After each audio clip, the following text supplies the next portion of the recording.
Nous sommes sur la placette Maurice-Martin, devant la foire des Faits libres. Alors, foire des Faits libres parce que notre grand-père qui a créé l'école de Carami, qui a participé à la création de l'école de Carami, notre père qui a été président de l'école de Carami, nous qui en faisons toujours partie, on entretient donc le culte de Saint-Louis. Alors, le culte de Saint-Louis se représente, c'est qu'aujourd'hui, on accueille Saint-Louis qui, venant de Toulouse, se rendait à Orvieto pour assister au procès de canonisation de son oncle Louis IX d'Anjou, donc Saint-Louis. Et il s'est arrêté à Brignoles parce que, bon, différentes raisons. Et malheureusement, il y est décédé le 19 août.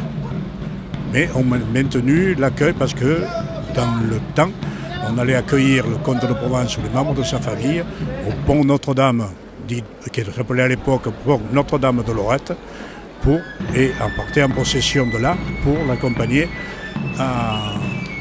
au palais comtal. Voilà.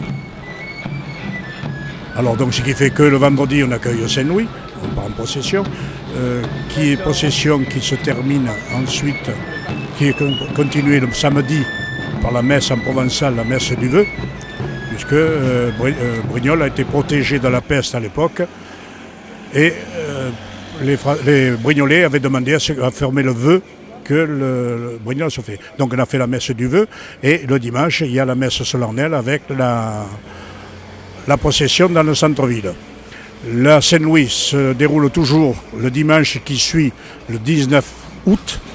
On espère que les gens viendront quand même, seront pas trop trompés dans les dates, qui seront quand même là assez nombreux. Bon, et le vendredi, mais là je passe la parole au président du musée. C'est notre père qui a commencé la tradition. Au départ, les employés municipaux descendaient Saint-Louis et le mettaient dans notre remise. Alors au départ, notre père, bien entendu, comme ils arrivaient sur le coup de midi, mais il leur payait le passis. Et après, à mesure, il y a des gens qui passaient et chaque fois, il leur disait venez-moi là, et tout le monde s'approchait. Alors au départ, du temps de notre père, il n'y avait pas trop de monde, mais depuis quelques années, depuis qu'il est décédé en 1988, nous avons pris le relais et ça s'amplifie d'année en année. Il faut dire aussi que c'est notre famille, on fait les trois frères qui font l'apéritif et ce qui va avec. Et comme c'est gratuit, bien entendu, nous avons beaucoup d'amateurs. Alors, pour continuer dans la gratuité, ce soir, à l'issue de la procession de l'accueil de Saint-Louis ici, on se retrouve au Palais des Comtes de Provence, où les amis de Vieux-Brignoles offrent l'apéritif, comme d'habitude, à toute la population. Et bien entendu, c'est encore gratuit.